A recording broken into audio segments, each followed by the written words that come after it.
Donc maintenant, Ayoub va donc présenter un travail sur la prédiction de la COVID-19, ou d'une manière générale, donc la prédiction de la propagation d'une pandémie. Ça va être aussi un travail d'un doctorant en première année, donc ça fait juste quelques mois qu'il a commencé, donc en même temps que Amine. Donc c'est beaucoup plus présentation de la problématique et de ce qu'on attend réaliser par la suite lorsque les recherches vont beaucoup plus évoluer. Tu partages, Ayoub? Ah, d'accord, monsieur.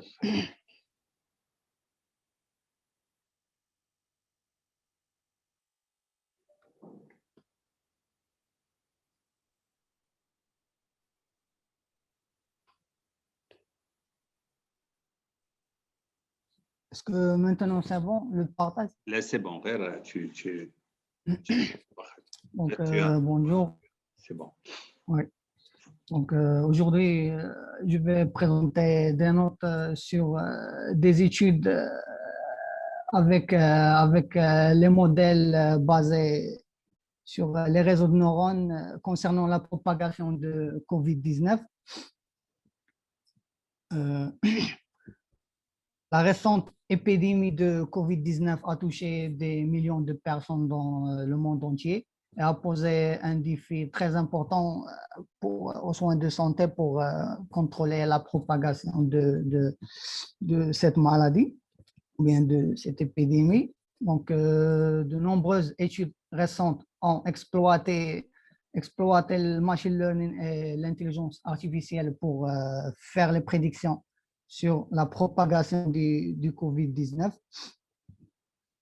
Il y a un certain nombre de modèles statistiques et de machine learning qui ont été utilisés pour la modélisation et pour prévoir le COVID-19. Parmi ces méthodes ou bien ces modèles statistiques, je cite ARIMA, l'Autoregressive Integrated Moving Average, le Moving Average, ou il y a aussi l'autorégressive.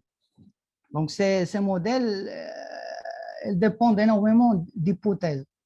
Et dans les nombreux cas, ces modèles ne sont pas capables de s'adapter parfaitement aux données et leur précision. Elles sont faibles, tout ce qui concerne la prédiction de la croissance de la transmission du COVID en temps réel. Alors, je vais commencer par traiter un modèle statistique ARIMA de Kuffel. Après, je vais passer à un autre modèle qui utilise les réseaux LSTM. Après, je vais citer une autre étude en utilisant les Graph Neural Networks. Je vais citer deux études concernant les Graph Neural Networks. Donc, je vais commencer par l'étude de Kuffel dans son article qui a traité le modèle ARIMA dans son article sous le nom ARIMA-based forecasting of the dynamics of confirmed COVID-19 cases for selected European countries.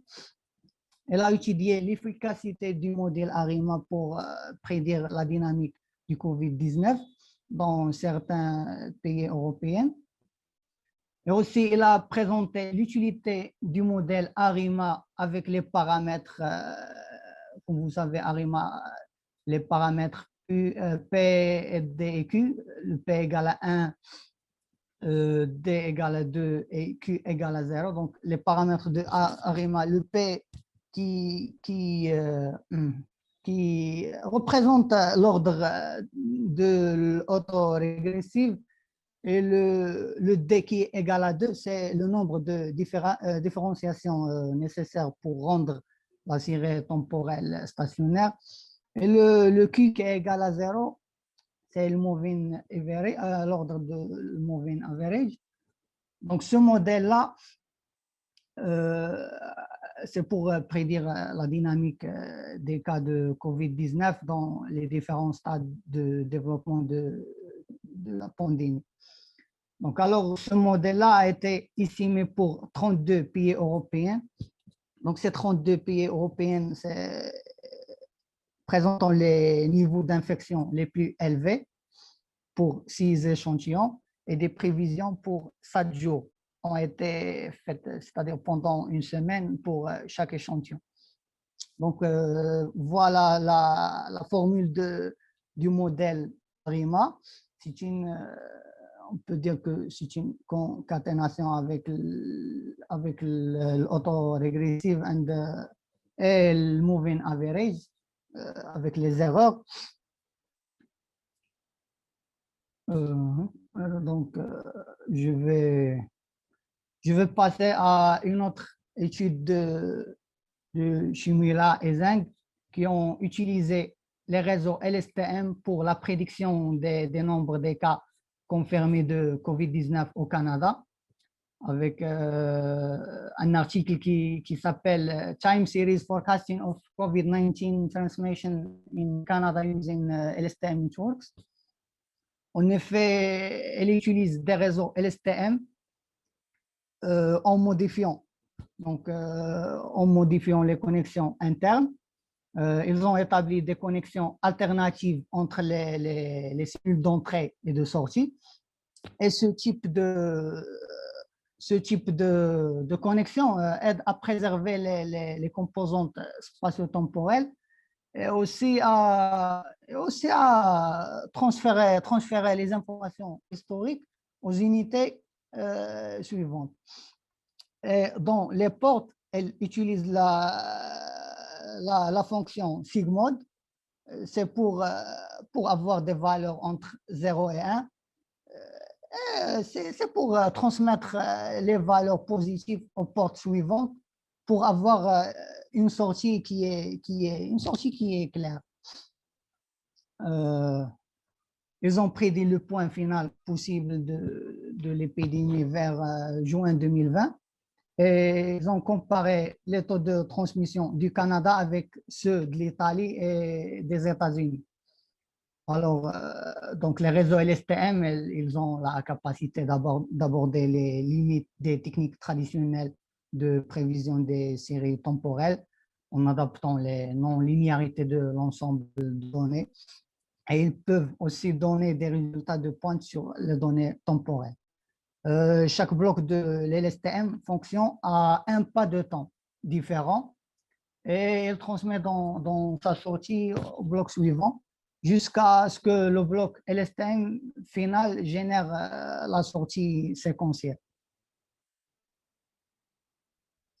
Maintenant, je vais passer à une autre étude concernant le Graph Neural Networks.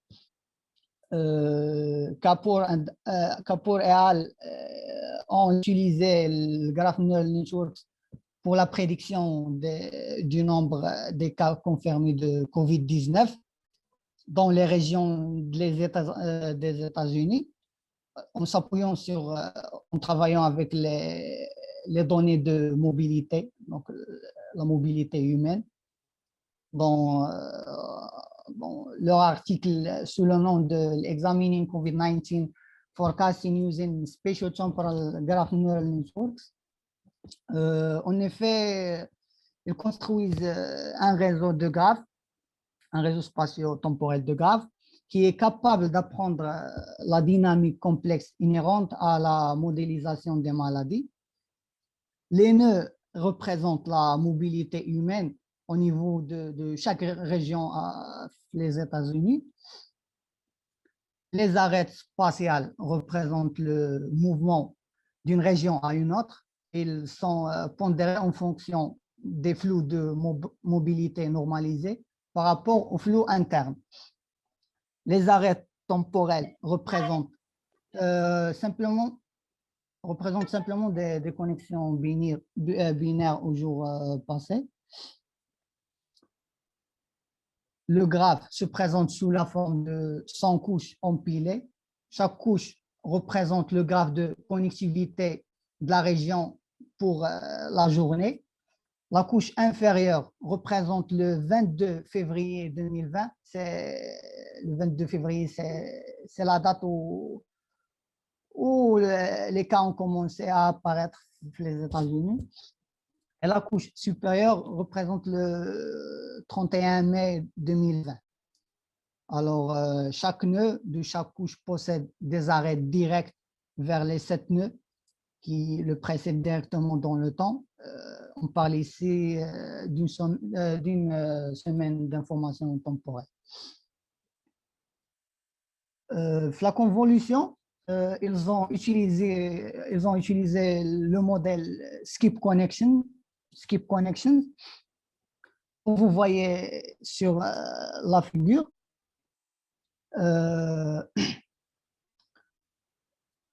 La flèche rouge, c'est le modèle de deux sauts, c'est-à-dire two hop. Ils ont utilisé les connexions à deux sauts, c'est-à-dire le premier saut.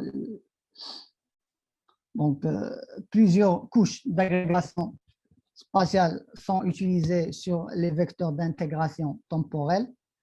À chaque couche, l'incorporation du nœud d'origine qui est dans la figure représentée en bleu est concaténée et propagée vers vers la deuxième couche. Et l'intégration finale passe par un multi-layer perceptron qui est utilisé pour la prédiction. Ici, H représente l'état caché. A, c'est la matrice d'adjacence normalisée. Le oméga, c'est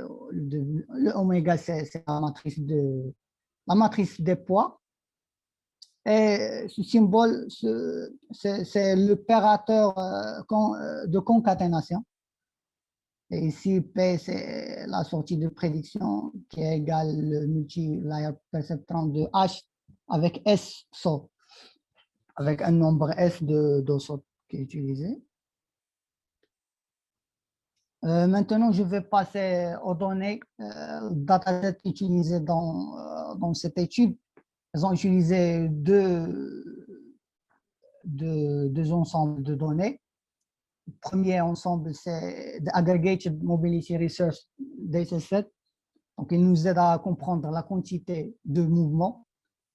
En effet, il regroupe des flux hebdomadaires des utilisateurs d'une région à l'autre, où la région se situe à une résolution de 5 km². Les flux peuvent être agrégés pour obtenir du flux inter et intra, c'est-à-dire région, c'est-à-dire qui sont dans la région et les autres qui sont autour de la région. Ces informations sont utiles pour comprendre pour comprendre comment les gens se déplacent avant et pendant la pandémie. Le deuxième ensemble de données, c'est the Google Community Mobility Report. Il nous aide à comprendre la dynamique de différents types de mouvements. En effet, il résume les tendances de la mobilité à diverses catégories de lieux qui sont agrégés au niveau des régions. Parmi ces catégories, il y a plusieurs, soit la pharmacie, soit les stations de transport, soit les parcs, etc. Donc, utiliser ces données, donc, elle reste toujours une limitation de ces données. Donc, l'interprétation des résultats, il faut se faire à la lumière de plusieurs limitations.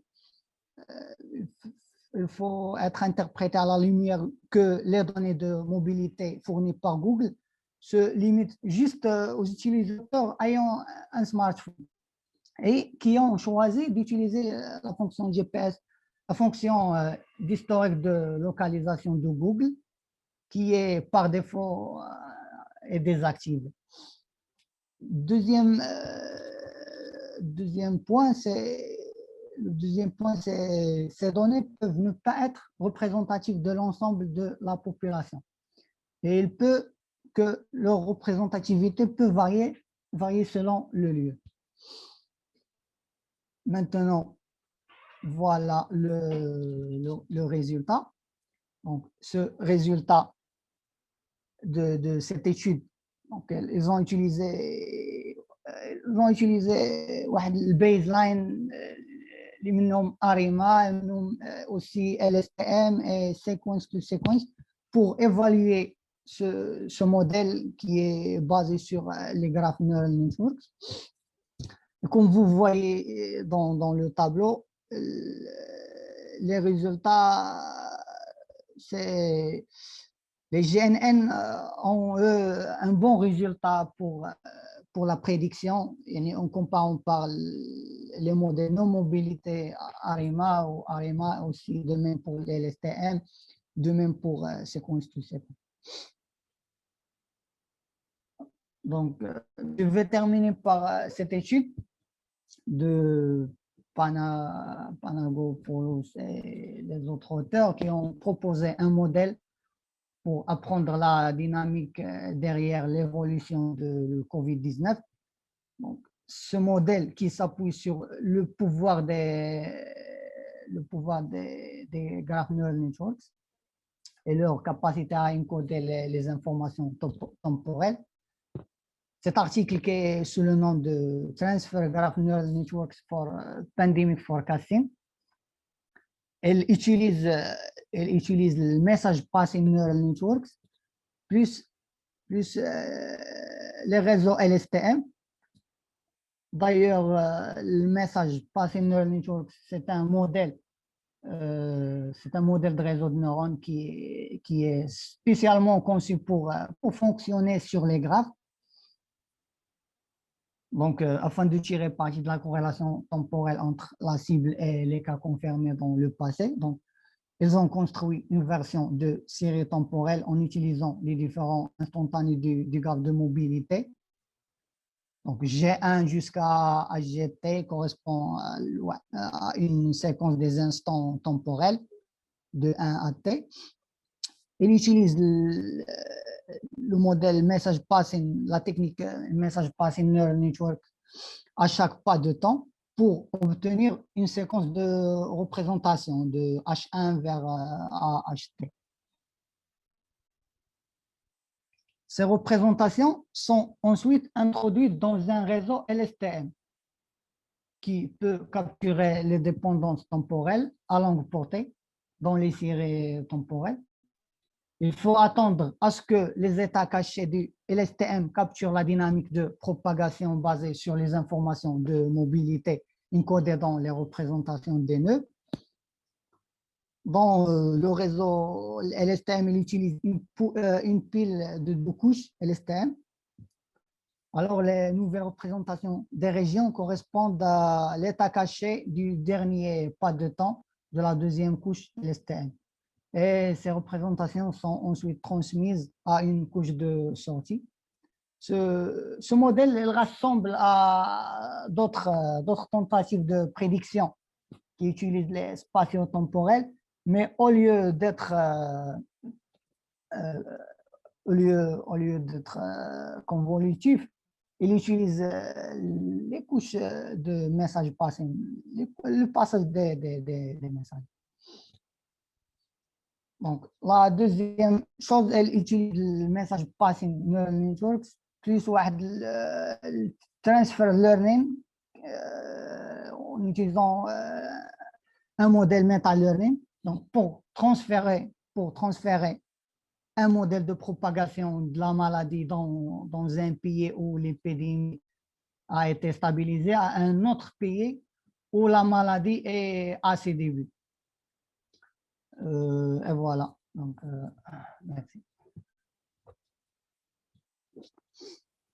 Merci, Ayoub. Donc, on va passer aux questions. Donc, je remercie les deux, donc Amine et Ayoub, pour leur présentation très intéressante, très riche.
Donc, Amine, bien sûr, avait commencé par présenter les aspects mathématiques des réseaux de neurones.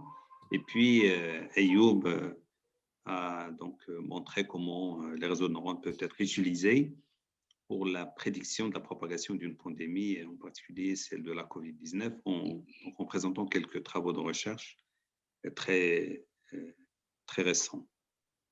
Voilà, donc, est-ce que vous avez des questions?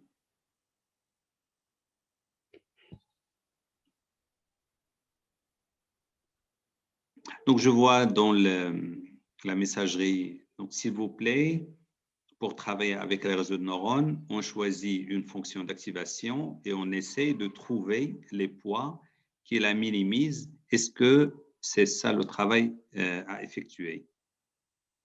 Donc, Amine, est-ce que tu peux répondre? Donc, En fait, concernant l'apprentissage de la fonction d'activation, ce sont d'autres paramètres que le poids et le biais. Donc, ce sont des paramètres qui sont réservés à la fonction d'activation elle-même. Si on prend l'exemple, par exemple, de la sigmoïde généralisée, il y a deux paramètres alpha et bêta, donc ce sont deux paramètres supplémentaires. D'accord, d'accord. C'est-à-dire qu'au lieu d'utiliser une... Parce qu'avant, parfois, on cherche à l'aide de certaines techniques d'optimisation quelle fonction d'activation utiliser. Ici, on intègre des paramètres associés donc à la fonction d'activation, dont l'ensemble des paramètres que l'on optimise par rétropropagation. C'est ça, Amine. Donc, on ajoute de nouveaux paramètres au modèle. Exactement. Voilà. Donc, on n'utilise pas donc le choix de la fonction d'activation comme un hyperparamètre avant ou bien un méta. On l'intègre dans le modèle. Donc, le choix, donc on propose plusieurs et le modèle, dans son processus d'optimisation, va choisir la meilleure et qui peut changer d'un exemple à l'autre parce que de toute manière, c'est des paramètres qui vont être ajustés. Voilà. Est-ce que vous avez d'autres questions?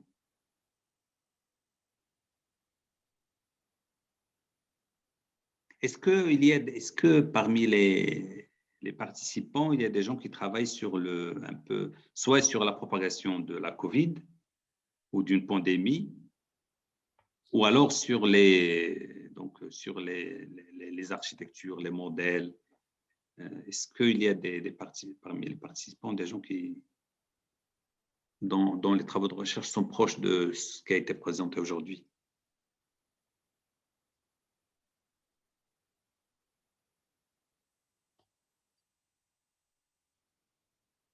Non.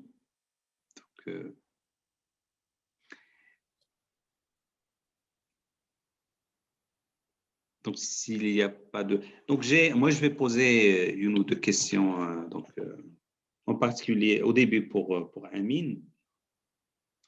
Donc, donc, ce que tu as considéré, c'est d'une part les fonctions d'activation et puis le problème d'initialisation et puis le taux d'apprentissage. Donc, pour les non-linéarités,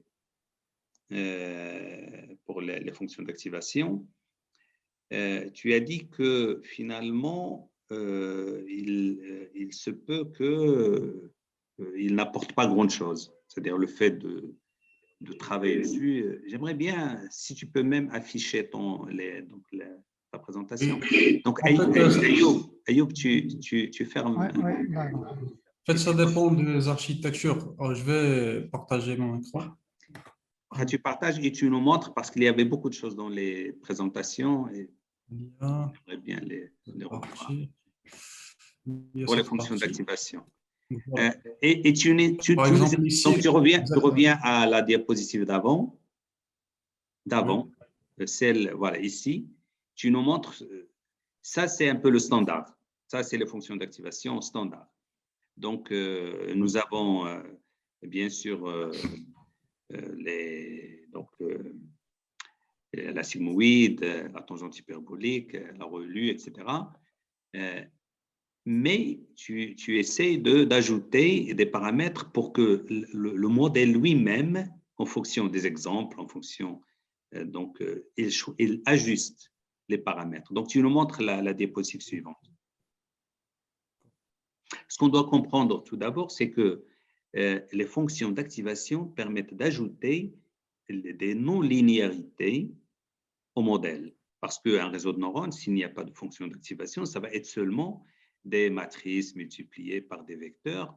Et or, en général, dans un problème de classification, par exemple, les points, les objets, donc les données ne sont pas forcément linéairement séparables. Donc, on doit ajouter des non-linéarités. Ce qui est fort, ce qui est intéressant aussi, c'est que les gens avant essayaient d'ajouter des non-linéarités un petit peu prédites, des symétries, des translations, etc., rotations.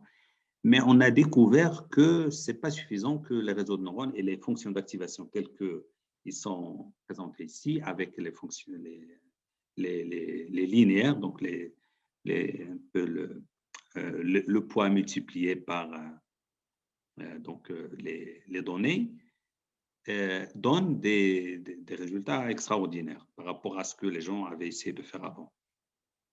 Tu nous expliques, Adas, Amine?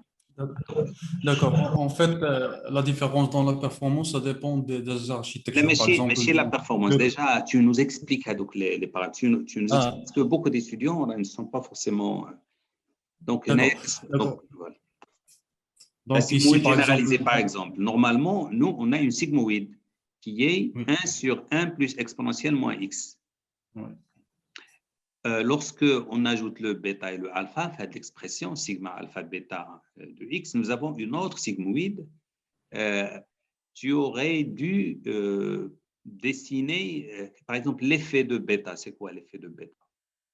Et l'effet de alpha. D'accord? C'est bien de nous montrer quels sont les effets pour voir comment le modèle va les ajuster.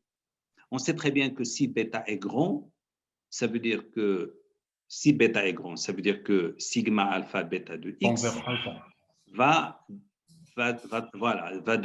tendre vers alpha. D'accord? Même pour x petit, on s'approche de alpha. Si bêta est petit, si bêta est 0,0001 par exemple, qu'est-ce qui arrive? Et ce qui arrive, c'est que nous avons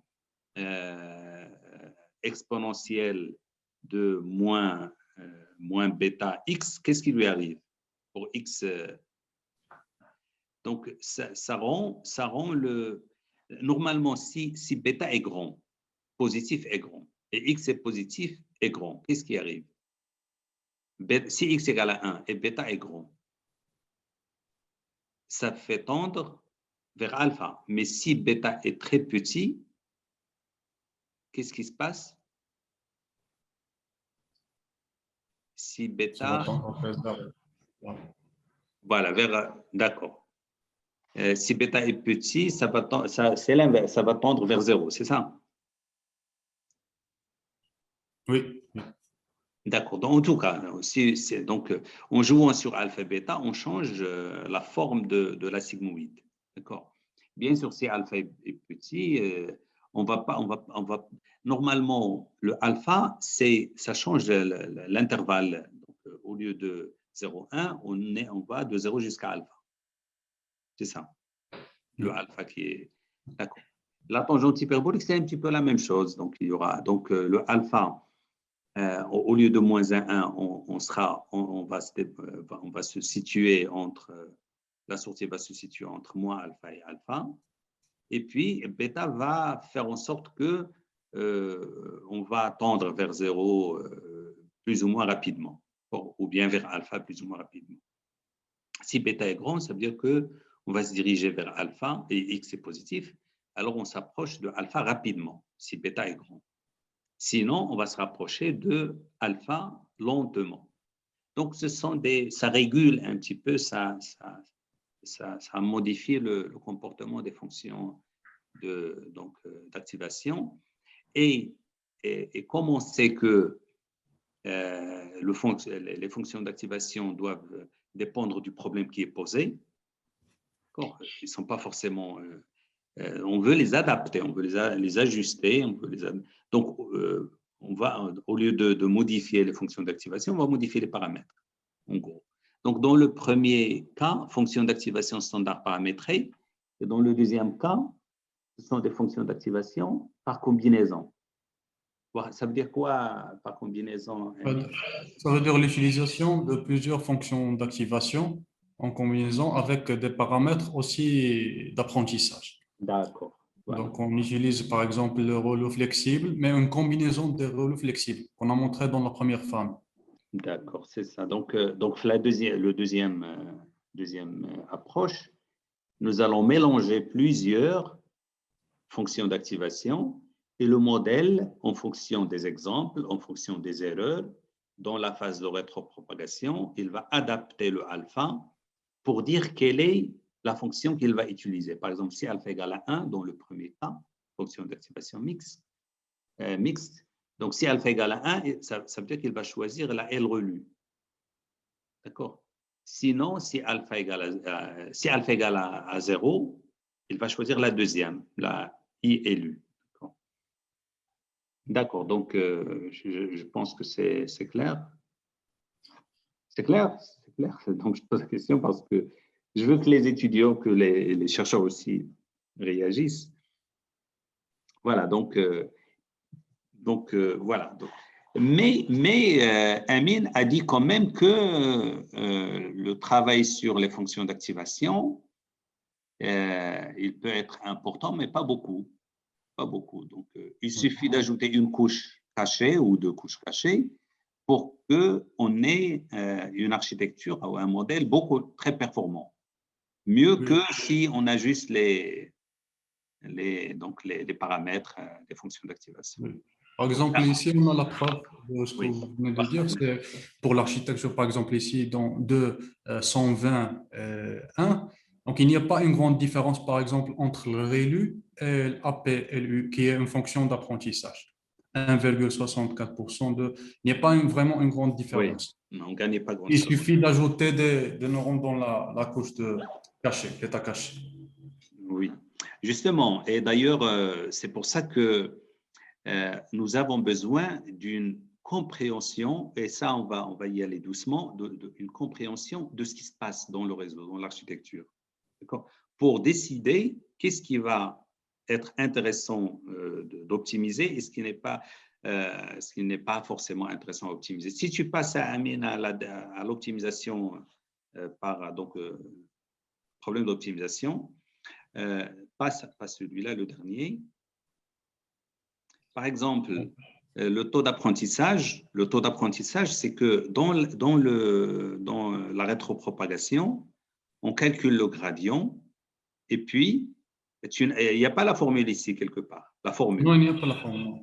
La formule, c'est que, par exemple, W, c'est un poids. Qu'est-ce qu'on fait? W, on va le transformer en W moins un certain état fois le gradient de L par rapport à W, par rapport à la dérivée, le gradient, la dérivée partielle. Donc, on va dans le sens du gradient descendant. Et puis, on multiplie par un taux d'apprentissage. Donc, voilà. Je ne sais pas si ça va. Donc, par exemple, le poids W, comment on va je n'arrive pas à écrire. Mais ce n'est pas grave, tu gardes. Donc, le poids. Le problème, c'est comment je vais choisir le taux d'apprentissage. Est-ce que je vais me déplacer, je vais ajuster le poids par le moins le gradient complètement, ou bien moins 0,1 fois le gradient, moins 0,01 fois le gradient, ou quoi? En général, les gens utilisent moins 0,01, ou alors au début, ils utilisent moins 0,1 fois le gradient, et après, ils utilisent moins 0,01 et puis moins 0,001, etc. Parce que quand je m'approche du minimum local, je ne dois pas faire un grand pas pour ne pas le dépasser. Mais au début, je suppose que je suis loin du minimum. Donc, je peux utiliser un taux d'apprentissage assez important. Donc, Ce qui est intéressant avec l'optimisation et avec l'apprentissage, c'est que si on parle à la plupart des mathématiciens, ils vont dire que ce n'est pas intéressant d'utiliser, d'aller dans le sens du gradient avec des pas. Bon, parce que c'est naïf, ce n'est pas intelligent. Les mathématiciens ont développé beaucoup de techniques d'optimisation. Mais le problème, c'est que toutes les techniques ne marchent pas très bien. La technique qui marche le mieux, c'est celle-là, la plus simple. Détecter la direction du gradient et aller vers moins le gradient. D'accord? Déplacer, ajuster le paramètre ou modifier le paramètre dans le sens… Et les gens ont trouvé que c'est la meilleure, alors que, comme j'ai dit, dans les techniques d'optimisation, on a développé énormément d'autres techniques beaucoup plus sophistiquées. Et l'importance de cette technique naïve, et on appelle naïve, c'est qu'elle permet de ne pas tomber dans des minimums locaux inutiles, des points cèdres. Voilà, donc, je ne sais pas s'il y a des questions. Dans le commentaire, il y a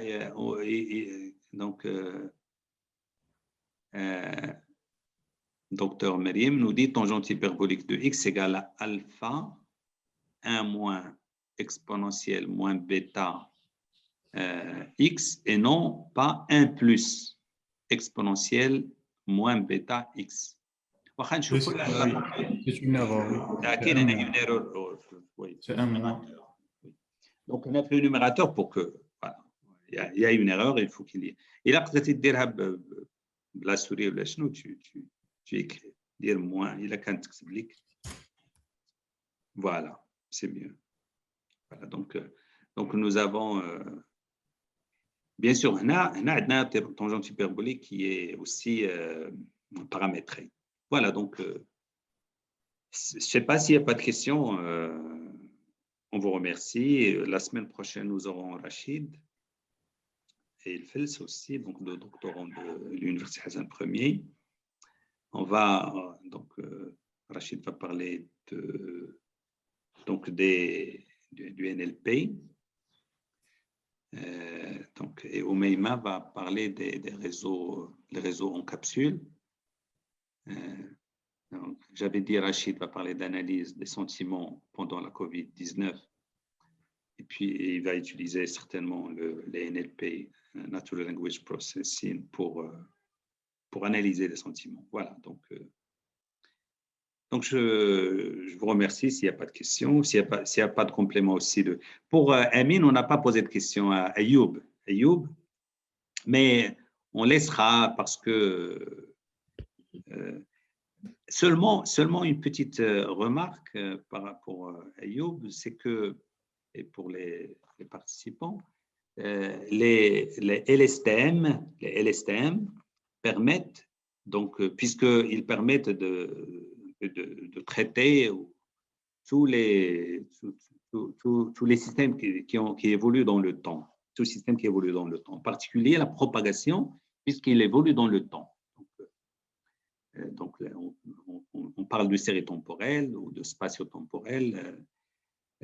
Donc, et les graphes, ils ajoutent une certaine connaissance aux données, notamment les liaisons ou bien les contacts entre les individus dans un espace, dans une région.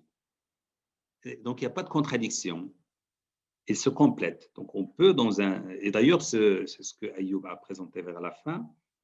Et c'était très intéressant de laisser vers la fin le fait de combiner des modèles, donc basés sur LSTM ou autre chose, avec le message passé, d'accord, l'échange de messages qui sont utilisés dans le réseau de neurones, ou alors les convolutions qu'on utilise aussi dans les graphes. Voilà, donc le message passé ou convolutional graph neural networks, GNN. Pardon, monsieur? Oui. Bonjour. Bonjour. Meriem Timouyas. Je voulais juste, puisqu'on a parlé des fonctions d'activation, je voulais juste ajouter quelque chose parce que dernièrement, j'ai vu un article qui parle pour les ReLU, Oui, la fonction d'activation ReLU. Ils ont essayé de faire des Quantum ReLU pour résoudre le problème des dying, oui. comment ça s'appelle? Je Les vais dying dire, ReLU, oui, ah, les d'accord. valeurs qui s'annulent. Oui, Non, oui, apparemment, moi, j'ai pas oui, encore lu tout oui, oui. l'article, D'accord. mais ils ont ajouté comme une fonction linéaire décroissante Oui, en respectant certains paramètres pour résoudre ce problème. d'accord. Donc, Je- oui, parce que dans la relue, nous avons 0 pour tous les nombres négatifs. oui, et D'accord. donc ça élimine quelques informations. Bien En sûr, bien sûr. éliminant, voilà. Ça Donc, ils ont élimine des essayé de faire. informations. Oui, il a des aspects négatifs, bien sûr, parce que ça élimine certaines informations, mais il a aussi quelques aspects positifs. C'est que Mhm. ça permet c'est comme un drop-out, c'est-à-dire ça Oui, évite le surapprentissage. Donc, justement, c'est vrai. bien sûr, ça réduit aussi le coût, puisqu'on calcule Oui. moins de. Et puis, mais bien sûr, c'est problématique.